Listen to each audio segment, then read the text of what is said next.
Bonjour. Maintenant que nous avons terminé notre exploration de la lignée des embryophytes, appelée aussi plantes terrestres, nous allons justement passer à celles qui vivent dans l'eau.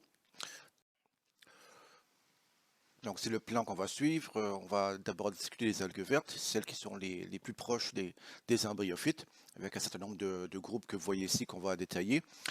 On étudiera ensuite les rhodophytes, qui font aussi partie du groupe des plantes. Et puis, dans un cours subséquent, nous allons nous intéresser aux algues brunes, qui, elles, font partie des protistes. Donc, ce ne sont pas des plantes en tant que telles, mais évidemment, plusieurs caractères les rapprochent de ces autres algues, et elles font partie de ce grand groupe qu'on a appelé les végétaux. Donc, rappel pour commencer avec toujours cette figure importante, très générale, sur ce qu'on appelle les chlorobiontes. Alors, le groupe des embryophytes qu'on vient d'étudier se situe ici.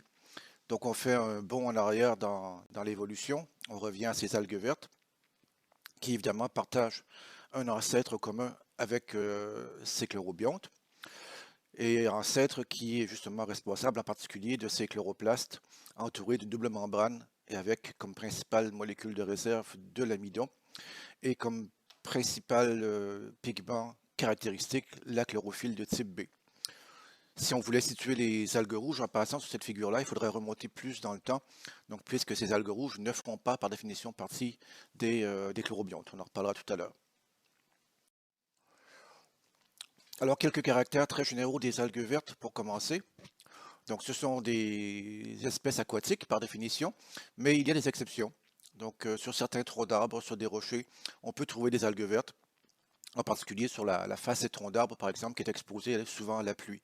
Donc, ces espèces ont appris à s'adapter donc à un mode de vie hors de l'eau et à être capables de résister lorsque l'humidité est peu présente.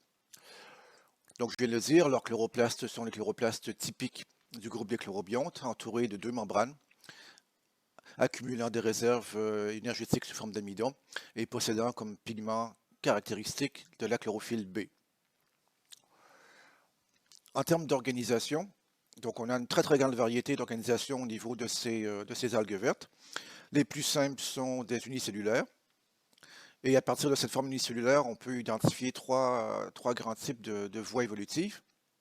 Dans le premier type, donc ces cellules restent associées après la mitose dans une espèce d'enveloppe mucilagineuse.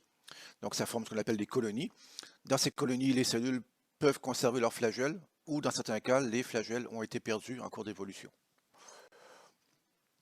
Dans une deuxième lignée évolutive, on a de nouveau des cellules qui restent associées après la mitose, mais les mitoses ont toujours lieu dans le même plan. Donc, ce qui vous donne des fils de cellules, ce qu'on appelle encore une fois des trichomes. Mais évidemment, dans certains cas, on peut avoir des divisions qui vont s'ajouter dans un autre plan pour former des ramifications à ces trichomes. Si des divisions cellulaires s'ajoutent dans un deuxième plan, on peut avoir des formes membraneuses. Et si on a des divisions dans les trois plans, on aura donc des formes qu'on appellera parenchymateuses, par analogie avec les tissus qu'on a donc chez les plantes qui sont les embryophytes. La troisième voie évolutive est très différente. On reste à l'état unicellulaire, mais les cellules vont subir une expansion donc importante suite aux mitoses. Donc les noyaux se divisent, mais les cellules ne se divisent pas. Donc on obtient des compartiments de plus en plus grands qui accumulent des milliers, voire des millions, des milliards de noyaux. Donc ces formes qui peuvent être plus ou moins sphériques comme des ballons ou souvent très allongées, c'est ce qu'on appelle globalement des siphons. Donc des formes de grande taille, mais qui sont uniquement des très grandes cellules accumulant un grand nombre de noyaux.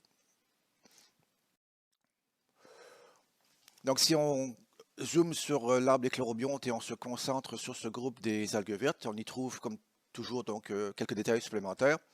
On y voit les trois sous-groupes dont je vais discuter au niveau de ces algues vertes. Donc l'ensemble chlorophycé et ulvophycé, que j'ai mis ensemble parce qu'ils partagent beaucoup plus de similitudes que de différences. Ensuite, les ignématophycés et finalement les charophycés, avec comme toujours donc un ensemble de caractères qui apparaît au fur et à mesure qu'on progresse dans l'évolution, et les caractères que l'on voyait sur l'arbre général, et en rouge les caractères que l'on voit maintenant, que l'on se concentre sur le groupe des algues vertes et qu'on va détailler par la suite. Juste une petite remarque pour être plus exact. Donc dans cette figure-là, les ignématophycés sont un groupe plus ancien que les charophycés. ce qui était déduit justement des caractères qui apparaissent ici, qu'on retrouvera chez les charophycées et qui sont absents du groupe des ignématophycées. Donc j'ai ajouté cette flèche rouge parce qu'aujourd'hui, donc avec d'autres données, donc on comprend finalement que les ignématophycées sont un groupe plus récent et que s'il leur manque plusieurs de ces caractères, c'est que ces caractères ont été perdus de nouveau en cours de leur processus évolutif. Donc c'est un détail, donc je n'insisterai pas là sur cette différence-là, mais si on voulait être très rigoureux, donc il faudrait placer les ignématophycées donc après les charophycées et indiquer qu'ils ont perdu plusieurs de ces caractères, donc par exemple les plasmodesmes et phragmoplastes. Donc commençons par le groupe des ulvophycées et chlorophycées, qui sont parmi les algues vertes les plus courantes, les plus faciles à observer. Donc si on revient en termes d'organisation, donc elles se présentent sous plusieurs formes. Donc j'ai indiqué toutes, ce qui est un raccourci. Ce qui ne veut pas dire que chaque algue peut se présenter sous plusieurs formes. Ça veut dire que dans ce groupe des ulvophycées et chlorophycées, on trouve toutes les formes que j'ai décrites auparavant.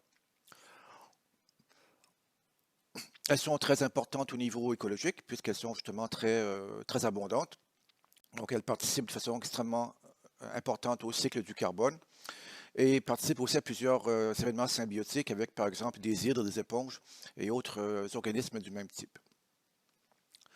Donc, comme je le disais, je vais regrouper les deux classes d'algues vertes ici parce qu'elles ont plusieurs caractères communs. Donc, la distinction est indiquée par ce tableau-ci. Donc, les ulvophycées sont une des très rares classes d'algues vertes qu'on retrouve en eau salée, alors que les chlorophycées, comme justement la majorité de ces algues, sont des espèces qu'on retrouve en eau douce. En termes de cycle de reproduction, là aussi, en raccourci, j'ai indiqué tous. Ça veut dire que dans le groupe des ulvophycées, on a plusieurs types de cycles de reproduction. On en verra quelques exemples tout à l'heure. Alors que pour les chlorophycées, c'est très simple. Et c'est là aussi le cas de la majorité des algues vertes. On aura donc toujours des cycles monogénétiques haploïdes. Donc sur cette diapositive, il y a quelques exemples caractéristiques d'espèces de ces deux groupes. Donc pour les ulvophycées, c'est le genre Ulva, donc qui, avec un peu d'imagination, ressemble à une feuille de laitue, même si ça n'a rien à voir. Donc ça a été nommé donc, Ulva lactuca, ou en français la laitue de mer. Donc une algue, vous voyez, qui fait quelques dizaines de centimètres de hauteur. Et on a plusieurs exemples d'unicellulaires ou de formes de colonies chez des chlorophycées. Donc les espèces les plus connues, dont on va reparler par la suite, étant Chlamydomonas, un unicellulaire, et Volvox, un pluricellulaire formé donc, de quelques milliers de cellules qui ressemblent à Chlamydomonas. Et les chlorelles, dont on reparlera très peu, sont des cellules en tout point identiques à Chlamydomonas, sauf qu'elles ont perdu leur flagelle.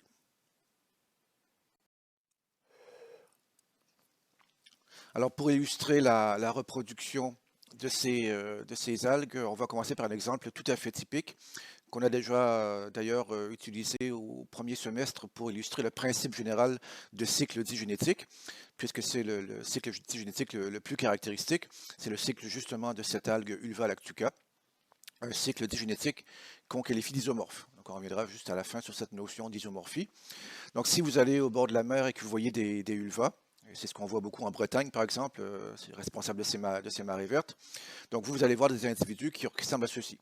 Et a priori, ce que vous voyez peut être soit un individu de N, un sporophyte, soit un individu N, c'est-à-dire un gamétophyte. Ici, on a mis des couleurs, comme toujours, différentes pour les distinguer. Il n'y a aucune façon de les distinguer à l'œil nu lorsqu'on les voit dans la nature. Donc on va commencer par le zygote, donc le produit de la fécondation, qui, par une série, donc le début de la phase de N, ce qui est souvent la façon la plus facile d'aborder le cycle. Ce zygote se développe par mitose pour former peu à peu justement cet individu pluricellulaire, former les cellules 2N, qui est par définition le sporophyte. Une structure qui, comme on le disait tout à l'heure, ressemble à une feuille de laitue, mais qui est beaucoup plus simple. On le voit ici, si on fait une coupe transversale, donc symbolisée par la petite ligne noire ici, si on fait une coupe transversale dans ce sporophyte, on se rend compte qu'il n'est formé que de deux couches de cellules qui sont toutes identiques les unes aux autres. La méiose aura lieu dans quelques-unes de ces cellules, qui sont donc des cellules qu'on va appeler des sporocystes, donc les cellules du sporophyte qui sont impliquées dans la production des spores. Et donc ces sporocystes vont libérer des spores qui sont de deux types. On parle de spores de type moins et de spores de type plus. Donc on verra juste après pourquoi on parle de moins et de plus et non pas de mâle et de femelle. Alors ces spores sont libérées, elles ont des flagelles, elles vont nager un certain temps, trouver un endroit qui leur convient et germer. et par une série de mitoses, donner naissance à des individus, par conséquent haploïdes, qui sont des gamétophytes. Donc gamétophytes de type moins et gamétophytes de type plus, qui proviennent respectivement des spores de type moins et des spores de type plus. Donc j'insiste ici encore une fois, donc deux couleurs différentes pour les gamétophytes pour indiquer qu'elles sont de sexes différents. Il n'y a pas de différence de couleur lorsqu'on les voit dans la nature. Donc ces gamétophytes sont tout à fait identiques en taille et en structure aux sporophytes. Donc même principe, si on en fait une coupe transversale, on y voit, même si c'est moins évident sur la figure ici, deux couches de cellules, dont certaines en périphérie sont celles qui vont produire les gamètes. Alors c'est ce qu'on va appeler des gamétocystes. Donc gamétocystes de type moins, gamétocystes de type plus. Alors ces gamétocystes produisent des gamètes de type moins et plus, qu'on appelle justement moins et plus, on comprend maintenant, parce qu'on voit très peu, voire pas du tout de différence entre les deux. Donc, il n'y a aucune raison d'appeler l'un mâle et l'autre femelle. Donc, on les appelle plus et moins. Donc, il y a bel et bien deux sexes, mais pas de distinction au niveau de la forme des gamètes. Donc, ces gamètes vont se reconnaître. Ça se fait par les flagelles, concrètement. Et ils vont fusionner, et leur noyau va fusionner. Donc, l'ensemble de ces trois étapes consistant à ce qu'on appelle la fécondation pour produire le zygote diploïde et compléter le cycle de reproduction. Donc, c'est bel et bien un cycle avec alternance entre une phase 2N, sporophytique, une phase N, gamétophytique, sauf qu'ici, et c'est plutôt l'exception, le sporophyte et les gamétophytes sont tout à fait identiques, d'où la notion que c'est un cycle digénétique qu'on va qualifier d'isomorphe. Donc on a vu beaucoup d'exemples de cycles digénétiques chez les embryophytes qui étaient toujours hétéromorphes, donc on avait toujours des gamétophytes et sporophytes qui étaient très différents les uns des autres. Quelques remarques suite à cette figure. Donc, par rapport à la fécondation, justement, j'y reviens. Donc, il y a trois situations possibles pour la fécondation. Donc, lorsque les gamètes sont tout à fait identiques en taille et en forme, donc on parle d'isogamie, donc gamètes identiques. Lorsque les gamètes sont identiques en forme mais de taille légèrement différente, on dira qu'il y a anisogamie. Et là, on commencera à parler de mâle de femelle, et par définition, le gamète le plus grand sera le gamète femelle. Et dans les situations qu'on a vues jusqu'à présent, avec les exemples d'embryophytes, on a des gamètes mâles et femelles qui sont très différents. Le gamète femelle est plus grand et en général il n'a pas de flagelle, alors que très souvent le gamète mâle petit a des flagelles. Donc c'est ce qu'on appelle de l'oogamie. Deuxième exemple de cycle de reproduction, donc le cycle de l'algue verte unicellulaire Chlamydomonas, qui est un exemple là plus général pour l'ensemble des algues vertes, donc un cycle monogénétique haploïde. Donc, tout se passe en phase N, sauf le produit de la fécondation. Alors, on commence par les cellules telles qu'on peut les voir si on trouve des chlamydomonas dans la nature, dans des mares des étangs, par exemple, où elles sont très abondantes. Donc, ce sont des cellules haploïdes, donc des gamétophytes, avec, comme on le voit, un très grand chloroplaste qui occupe la plus grande partie du volume de la cellule. Et de nouveau, deux types de gamétophytes qu'on appelle de type plus et de type moins. Donc encore avec deux couleurs différentes pour les distinguer au niveau type de reproducteur, mais les deux sont tout à fait identiques morphologiquement. Alors la reproduction va commencer lorsque de façon interne à ces cellules, on aura deux mitoses, ce qui va vous donner 4 cellules à l'intérieur de la paroi de la cellule originale. Et ces 4 cellules sont libérées par rupture de l'enveloppe originale et sont 4 gamètes. Donc évidemment 4 gamètes de type moins à partir de cette cellule-là et 4 gamètes de type plus à partir de celle-ci. Alors ces gamètes ont des flagelles, donc vont nager, se reconnaître comme tout à l'heure par les flagelles, donc fusionner, les noyaux vont fusionner, donc tout ceci c'est la fécondation, qu'on qualifiera donc de nouveau d'isogamie, puisque les gamètes sont tout à fait identiques, pour produire une cellule diploïde qui est le zygote, et qui, dans bien des cas, va s'entourer d'une paroi résistante, symbolisée ici par cette structure qu'on a ajoutée donc, à la surface. Donc, c'est ce qu'on appelle une zygospore, et c'est une phase de dormance. Donc, ça ne change rien au cycle de reproduction lui-même, ça ne change rien au principe d'alternance entre cellules 2N et cellules N. C'est simplement une adaptation évolutive qui permet à cette cellule-là de résister à des conditions difficiles. Donc, c'est la seule forme d'EN qui existe dans le cycle de reproduction. Lorsque cette cellule va reprendre sa croissance, donc elle va germer, et cette germination sera justement accompagnée d'une méiose. Donc, retour immédiat à la phase N par cette méiose. Donc, libération de cellules haploïdes qui sont de nouvelles cellules végétatives, de nouveaux gamétophytes, et qui vont passer par une phase de croissance pour redonner des cellules qui sont prêtes de nouveau à entrer dans un cycle de reproduction sexuée. Alors on voit bien, je termine avec ceci pour le cycle sexué, donc toutes les cellules du cycle sont les cellules N. La seule cellule de N, c'est le zygote, et aussi, accessoirement, donc le zygote enquisté, donc la zygospore. La flèche rouge que j'ai ajoutée ici indique qu'il y a aussi, en plus de ce cycle sexué, un cycle asexué qui existe chez ces espèces, qui vient en quelque sorte court-circuiter cette phase de fécondation, méiose, caractéristique des cycles sexués. Donc le début est le même. Ces cellules N vont subir des mitoses, produire de nouvelles cellules, mais qui ici ne seront pas des gamètes, qui seront directement de nouvelles cellules végétatives, qui seront évidemment des clones donc, de celles-ci, donc qui seront tout à fait identiques génétiquement. Donc c'est beaucoup plus rapide, puisqu'on évite la fécondation, la dormance et la méiose et germination. Donc on peut produire ainsi dans des bonnes conditions très rapidement de nouveaux individus.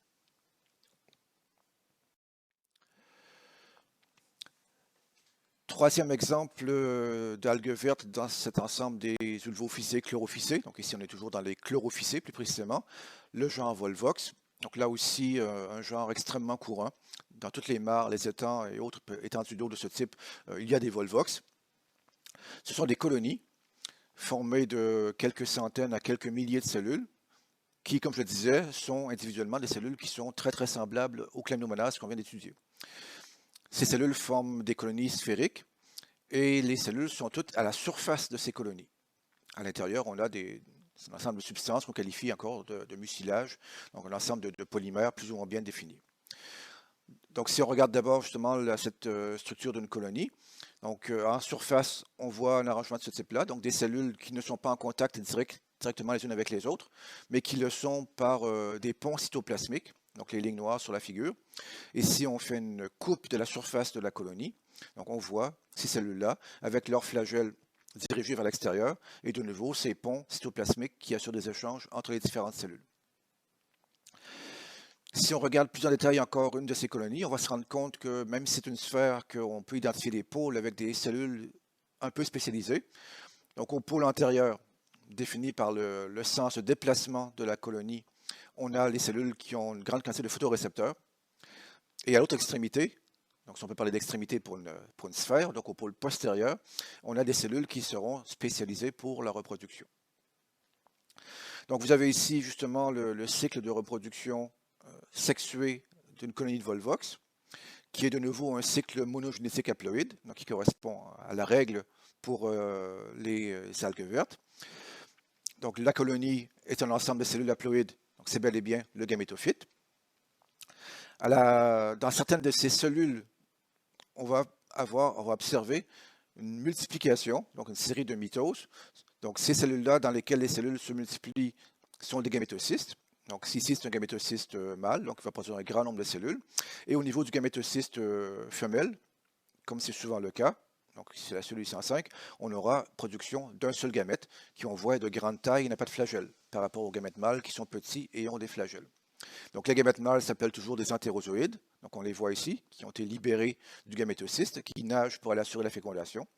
Et le gamétocyste femelle, donc cette grande cellule, a produit un gamète, donc indiqué par le chiffre 6, qui est toujours nommé oosphère, donc le nom qu'on donne aux gamètes femelles chez les plantes. Donc la fécondation aura lieu lorsque ces gamètes mâles vont entrer dans le gamétocyste femelle. Ça va produire une cellule diploïde qui est le zygote, et on voit de nouveau, d'après le schéma, que ce zygote va s'entourer d'une paroi résistante. Donc c'est ce qu'on peut appeler encore une fois une zygospore, comme on l'a vu dans l'exemple précédent. Cette zygospore va être libérée de la colonie. Il y aura une méiose qui va accompagner la germination, donc retour immédiat à la phase haploïde, et cette nouvelle cellule va se multiplier pour former progressivement une nouvelle colonie. Donc c'est bel et bien un cycle monogénétique haploïde, parce que tout se passe en phase N, la seule cellule de N étant le zygote et la zygospore. Alors comme pour l'exemple précédent, il existe aussi chez Volvox un cycle de reproduction asexué, qui commence de la même façon. Vous avez quelques cellules à la surface de la colonie qui vont commencer à se multiplier rapidement, donc une série de mitoses. qui produit donc un grand nombre de cellules. Et ces cellules forment une nouvelle colonie à l'intérieur de la colonie mère. Donc c'est ce qu'on voit ici, on voit ces petites sphères qui sont des nouvelles colonies, qui sont tout à fait identiques à la colonie de départ, puisqu'il n'y a pas eu de méiose ni de fécondation. Et ces colonies grandissent pendant un certain temps, et lorsqu'elles sont assez grandes, il y a rupture de l'enveloppe de la colonie mère pour libérer les colonies filles. Donc on le voit ici à la loupe binoculaire, on voit très bien un grand nombre de colonies filles à l'intérieur de la colonie mère, et les petits points jaunes de surface sont justement les cellules de la colonie mère. Et on voit sur cette dernière photo donc la libération des colonies mères, des colonies filles, pardon, à partir de la colonie mère. Donc si ça vous intéresse, vous irez voir sur YouTube. Vous pouvez voir cet événement de libération des colonies donc, qui a été filmé au microscope et qui représente très bien en quelques minutes ce phénomène de reproduction asexuée. Donc la question qui se pose lorsqu'on a de telles espèces qui ont les deux possibilités, c'est-à-dire qui peuvent se reproduire de façon sexuée ou asexuée, c'est comment se fait ce choix? Pourquoi faire un cycle sexué ou pourquoi, au contraire, faire un cycle asexué? Et la réponse très générale que je vais illustrer ici par le cas de Volvox, justement, c'est que ce sont très souvent les conditions du milieu qui vont déterminer ce choix. De façon très générale, et sur cette figure, on oubliera tous les détails qui sont ici, c'est le principe général que je voulais vous présenter. Donc de façon très générale, lorsque les conditions sont bonnes, on cherche à se reproduire le plus rapidement possible pour profiter de ces bonnes conditions. Et comme les conditions sont bonnes et conviennent bien à l'espèce, on ne cherche pas nécessairement à produire de la variation génétique, alors on va utiliser de la reproduction asexuée qui passe, comme on vient de le voir, par ces cellules qu'on appelle des gonidies. À l'inverse, lorsque les conditions sont mauvaises, c'est le moment où, d'une part, on voudra produire de la variation génétique. C'est le moment, d'autre part, où on sera intéressé aussi à produire des cellules enquistées, donc ces zygospores qui pourront résister à ces conditions, par exemple de stress, chaleur, sécheresse. On imagine que lorsqu'on est dans une mare, pendant une période de canicule, on peut avoir de la sécheresse. Donc les zygospores pourront résister à ces conditions, alors que les cellules végétatives ne le peuvent pas. Donc c'est le moment où on va passer à un cycle sexué. Et ce cycle sexué va être d'autant plus efficace qu'on va synchroniser la reproduction dans les cellules mâles et femelles, les gamétocystes mâles et femelles, et ceci grâce à l'intervention de molécules qu'on appelle des phéromones, donc par analogie avec ce qu'on appelle phéromones dans le monde animal. Donc dans le cas de ces Volvox, je l'ai indiqué dans l'encadré ici à droite, la phéromone est bien identifiée. C'est une glycoprotéine qui est active à une concentration très faible, pour un petit peu de chimie cette fois, donc de l'ordre de 10 à la moins 16 molaires. Et dès qu'une cellule produit cette phéromone, cette molécule va diffuser à toutes les colonies voisines et ça va les inciter à entrer dans un cycle de reproduction. Donc, toutes les colonies dans un milieu donné seront synchrones, ce qui veut dire qu'elles vont toutes produire leurs gamètes mâles et femelles en même temps, assurant ainsi une grande efficacité de reproduction. Juste pour terminer cette section, quelques autres photos qui montrent d'autres exemples bien connus, donc très courants d'algues du groupe des chlorophycées et ulvophycées. Donc, ils sont très faciles à observer, donc si on cherche un petit peu. Donc, avec aussi l'illustration de la diversité de formes qui existent dans ces deux groupes. Donc, on a ici, vous voyez, des cellules un peu allongées qui forment une espèce de réseau de mailles. Le Acetabularia qu'on trouve très facilement donc, en Méditerranée. Le codium est une espèce sous forme de siphon. Donc, ce qu'on voit, ce sont de très grandes cellules avec plusieurs noyaux. Et le Caulerpa taxifolia, donc j'en parle un petit peu parce que c'est une algue particulière qui n'existe pas naturellement en Méditerranée et qui a maintenant donc 15 ou 20 ans, donc c'était répandu. Apparemment, elle s'était échappée des aquariums de Monaco et on l'avait appelée l'algue tueuse, non pas qu'elle était dangereuse pour nous, mais simplement parce qu'elle avait peu à peu remplacé une bonne partie des algues qui existaient naturellement à l'époque. Donc aujourd'hui, il semble qu'on revienne tranquillement à la normale et que la Caulerpa donc soit en train tranquillement de disparaître. On passe sur ce au deuxième grand groupe d'algues vertes que je voulais présenter, qui sont les Ignématophycées, avec une plus grande unité, cette fois-ci dans la forme. Ce sont des algues parfois unicellulaires, mais le plus souvent sous forme de trichome, tel qu'on le voit ici à droite, c'est-à-dire des fils de cellules. Comme la plupart des algues vertes, on les trouve surtout en eau douce.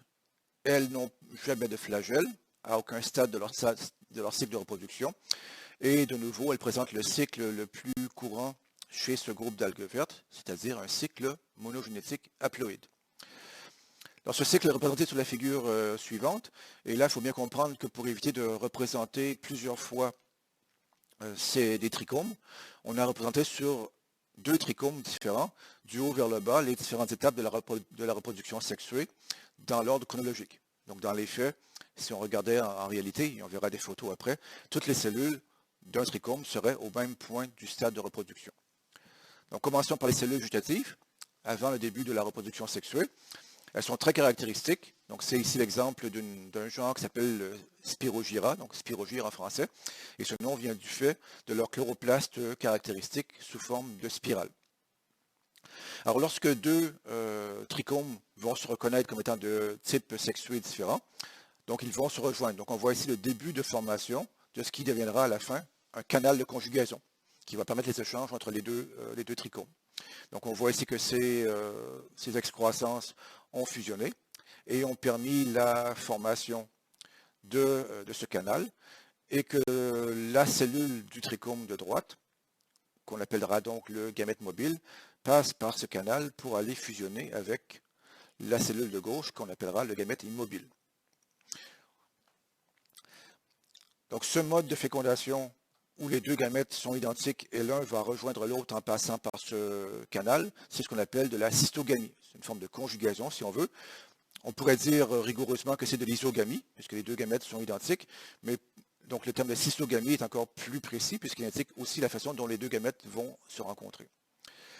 Donc on aura fusion des noyaux de ces 2 gamètes, production d'un zygote diploïde, qui va être libéré de la paroi de la cellule d'origine, va subir immédiatement la méiose pour produire des spores haploïdes. Donc, encore une forme de dormance qui permet à ces espèces de résister à des conditions difficiles. Et lorsque ces spores vont germer, elles vont reformer des cellules végétatives qui, par une série de mitoses, vont reformer un trichome.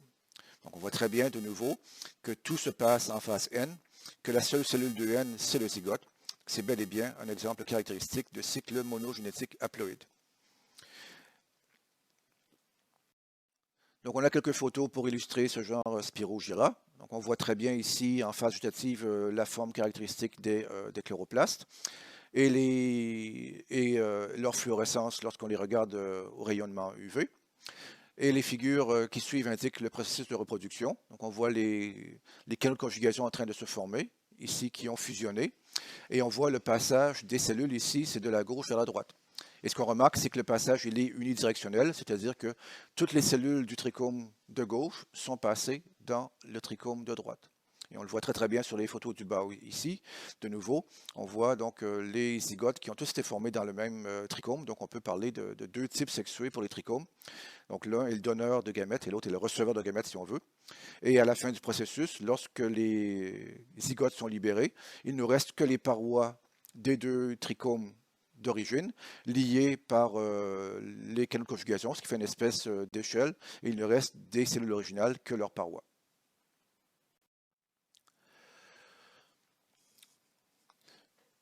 Ceci m'amène à parler maintenant de ces algues vertes dans l'optique de l'ancêtre, de l'origine, je devrais dire, des embryophytes, puisque si on revenait donc à l'arbre phylogénétique, on constaterait évidemment que les embryophytes et c'est un sous-ensemble des charophycées et zygnématophycées ont un ancêtre commun qui a vécu il y a environ 400 millions d'années.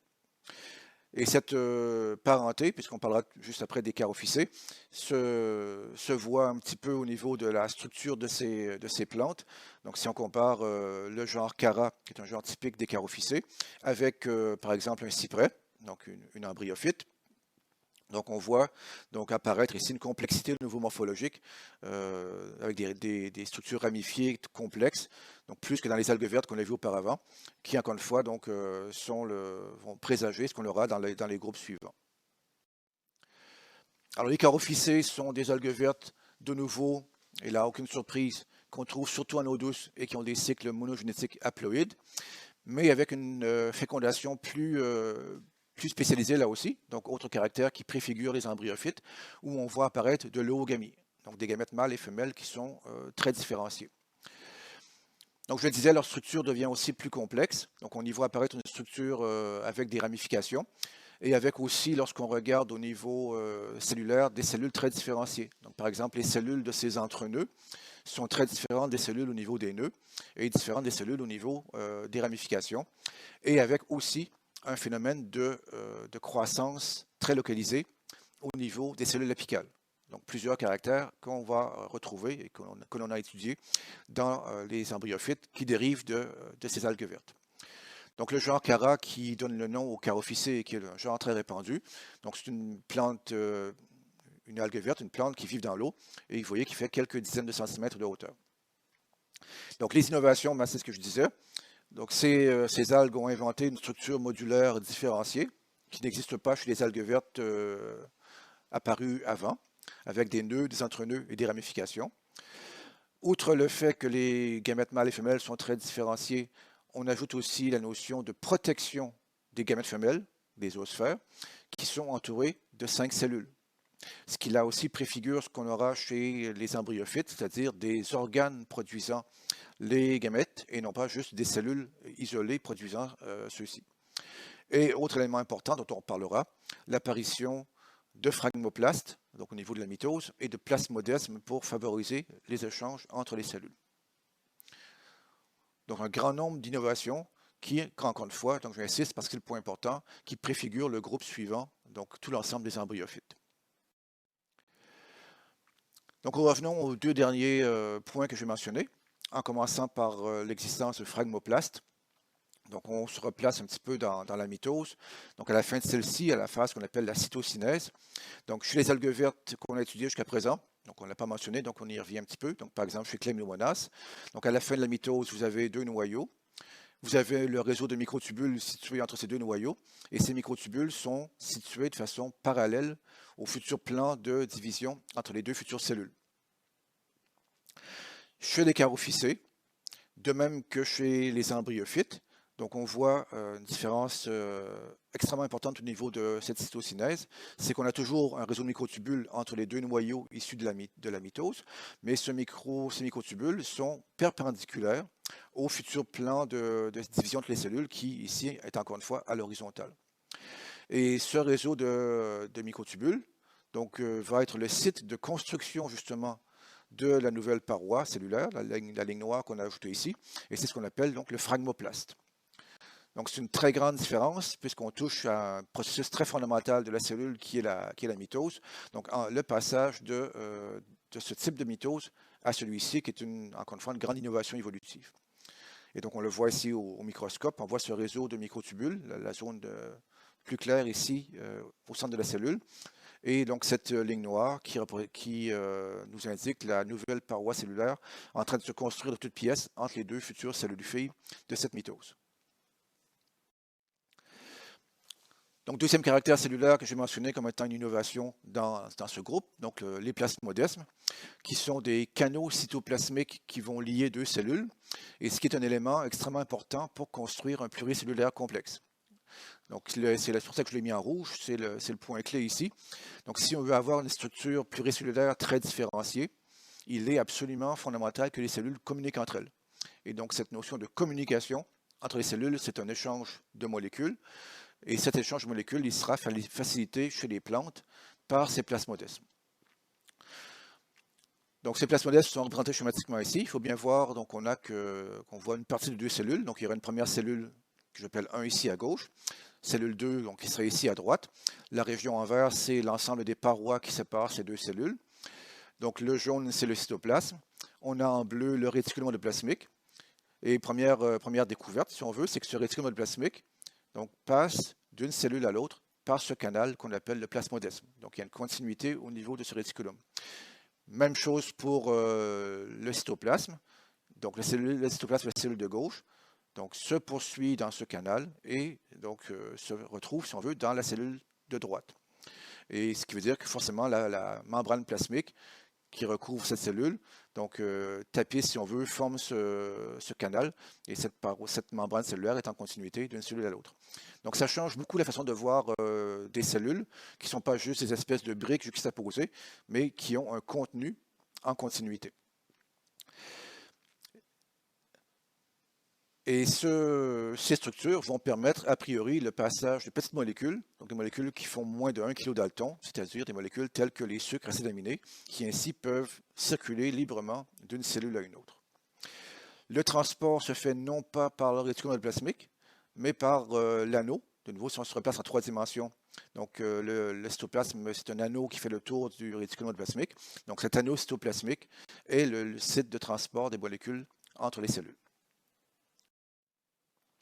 Donc on a ici une autre illustration de cette structure, avec encore une fois donc, une cellule en haut, une cellule en bas, et un canal entre deux cellules. Et on le voit ici en coupe transversale cette fois. On a l'ensemble membrane cellulaire et en blanc, ici, c'est justement ce canal cytoplasmique qui entoure le réticule endoplasmique et qui permet le transport des molécules. Au microscope électronique, si on regarde le lien entre deux cellules, donc il y a une cellule ici en haut, une cellule en bas, on voit qu'il y a effectivement, non pas un, mais plusieurs centaines, et parfois même plusieurs milliers de plasmodesmes qui vont lier des cellules voisines. Alors, ces plasmodesmes, comme je le disais, changent la façon de voir l'organisme pluricellulaire chez les plantes. Donc, on ne définit plus par un ensemble de plusieurs millions de cellules, mais par des compartiments. Donc, une notion que vous avez dû développer un petit peu en physiologie au semestre précédent. La notion de symplaste, qui est l'ensemble des compartiments intracellulaires d'une plante. Tous ces compartiments étant reliés directement les uns aux autres par les plasmodesmes. Donc, on a un continuum dans les contenus cellulaires. Et par opposition, on appellera apoplaste tout le reste, c'est-à-dire l'ensemble des parois et des espaces entre les cellules qui sont les lamelles moyennes et différents espaces intercellulaires. Donc ça sera important pour comprendre le transport dans la plante, le transport qui pourra passer justement par l'intérieur des cellules, qu'on appellera donc le transport symplastique, et le transport qui se fera en passant par les espaces extracellulaires, qu'on appellera, pardon, j'ai dit symplastique, mais c'était, qu'on appellera, pardon, oui, en rouge ici, le transport apoplastique. Alors j'ai mentionné, et pour terminer avec ces plasmodesmes, que ceux-ci transportent des petites molécules. Ce qu'on a constaté depuis plusieurs années maintenant, c'est qu'il y a des exceptions notables. C'est qu'on a aussi des grandes molécules qui vont pouvoir circuler par ces plasmodesmes. Maintenant, ce n'est pas l'ensemble de ces molécules, c'est pour ça que j'ai précisé que c'est un passage sélectif, et qui concerne par exemple des ARN ou des protéines, donc des molécules qui contiennent de l'information et qui représente donc une façon très sophistiquée pour différentes parties de la plante de communiquer les unes avec les autres. Maintenant, les virus ont aussi appris à utiliser ces voies de passage, justement pour se propager d'une cellule à une autre. Donc les virus étant évidemment des particules beaucoup plus grandes que des sucres ou acides aminés. Donc les virus possèdent des protéines, donc des gènes, dont la fonction spécifique est de modifier ces plasmodesmes, donc représentés schématiquement ici, pour permettre le passage de l'infection d'une cellule à sa voisine ou à ses voisines.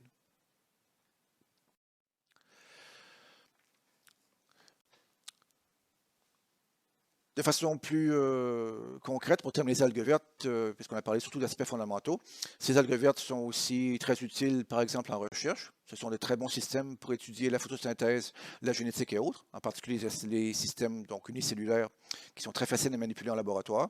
On peut faire croître des algues vertes unicellulaires dans différents types de dispositifs, tels que celui qui est illustré ici.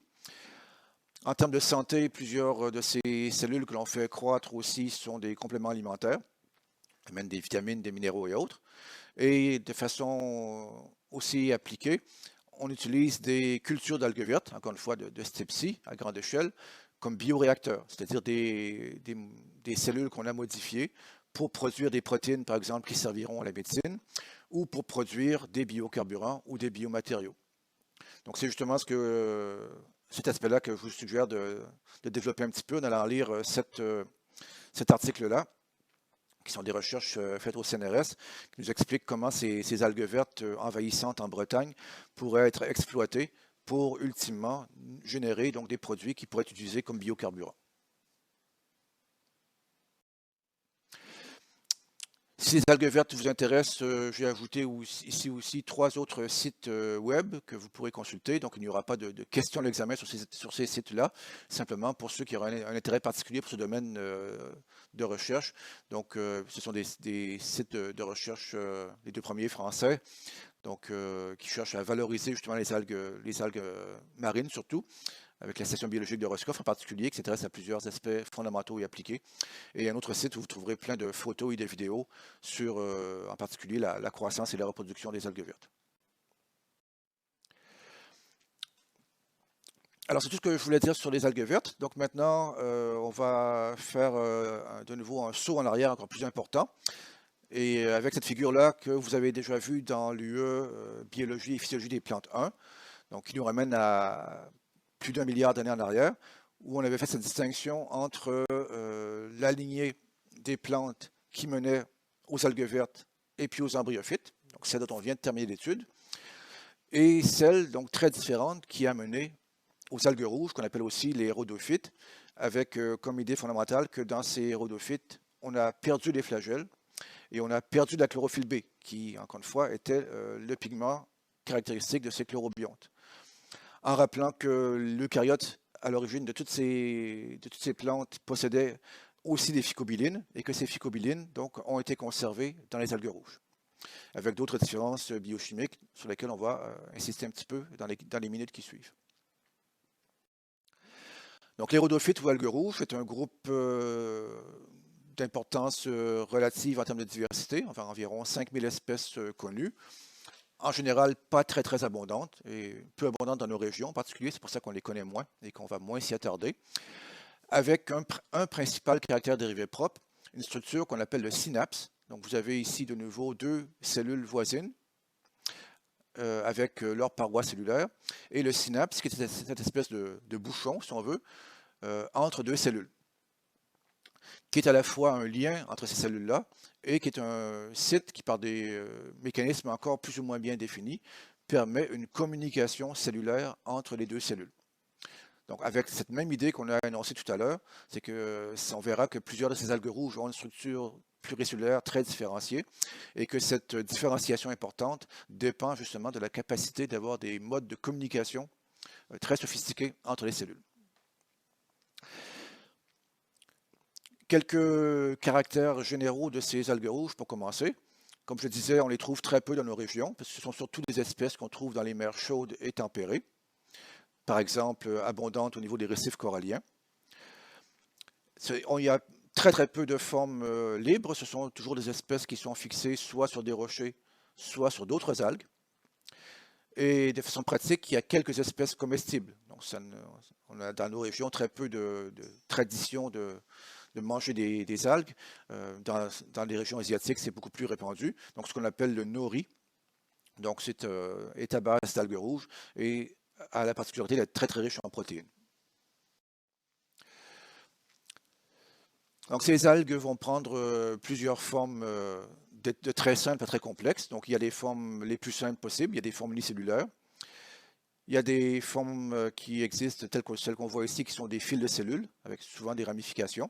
Et on voit que les cellules ont l'air isolées les unes des autres, et elles sont reliées justement par ces synapses qu'on a vues tout à l'heure. Et on a donc des formes qui restent aussi relativement simples, qui sont des espèces de lames, donc comme on a vu pour Ulva par exemple, avec des cellules dans ces lames qui sont toutes très semblables les unes aux autres. Et à l'inverse, on a des formes souvent très complexes. Donc, plusieurs filaments vont s'associer ensemble pour former des filaments multiaxiaux.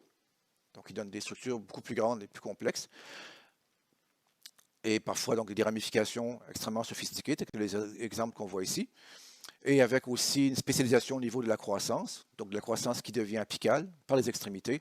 Et comme je le disais, donc des ramifications à plusieurs niveaux qui font que ces algues ont des formes extrêmement sophistiquées, avec évidemment production des organes reproducteurs sur ces structures végétatives. Donc on verra la reproduction tout à l'heure.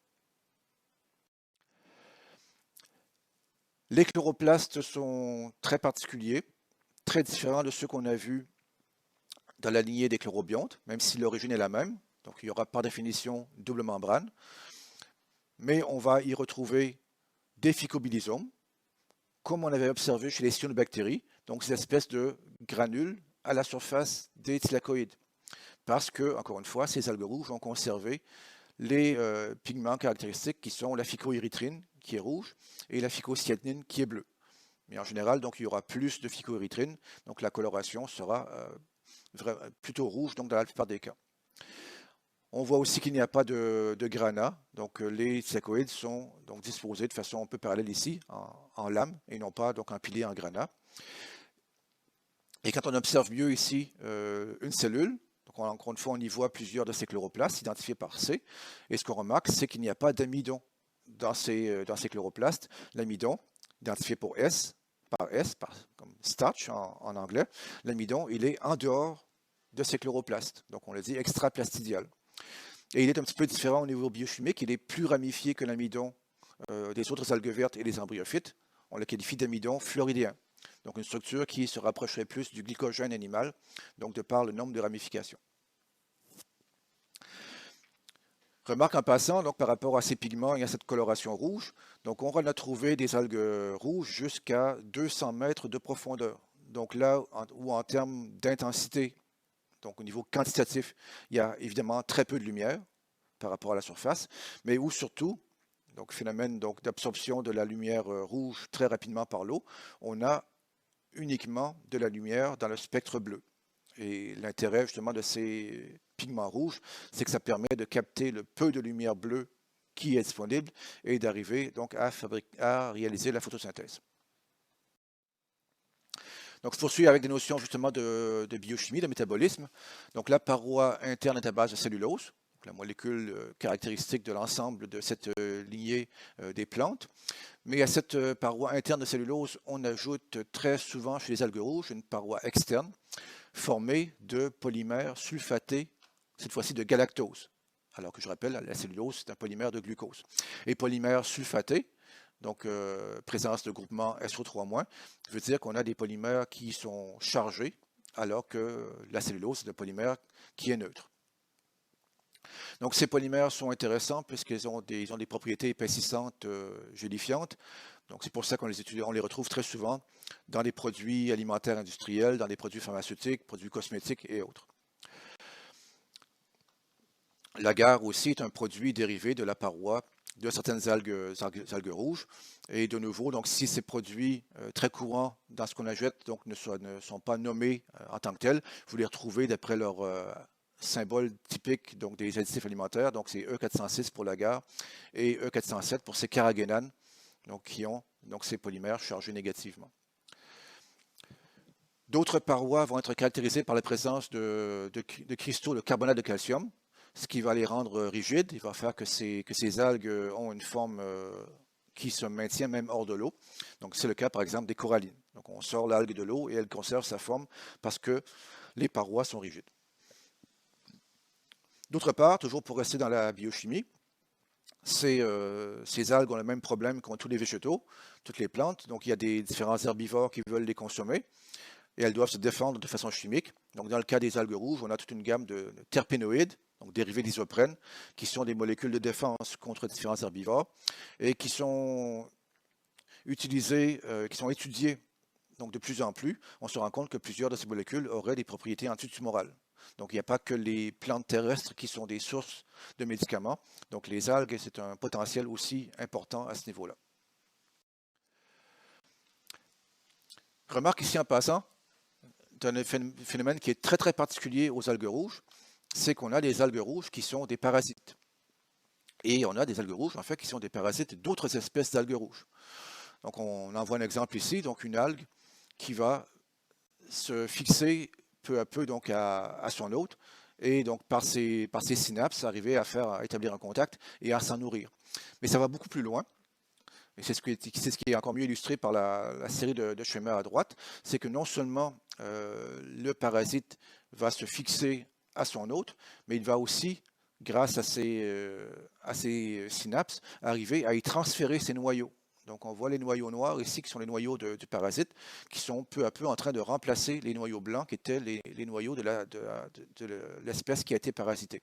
Donc c'est un phénomène extrêmement sophistiqué de remplacement du génome de l'espèce hôte par l'espèce qui la parasite.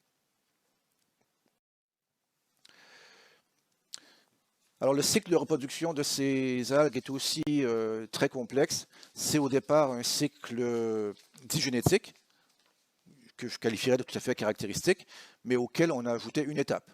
Donc ça ne remet pas du tout en cause le principe de l'alternance entre phase N et 2N, donc d'un cycle digénétique, qui existe toujours, on va le voir, mais auquel on vient ajouter une troisième phase génétique, qui sera une deuxième phase de N, et d'où le fait que ce cycle est qualifié de trigénétique. Donc ça commence ici par un sporophyte, donc l'individu de N, qui va, et on ne va pas s'attarder trop sur les détails structuraux, simplement sur l'aspect génétique.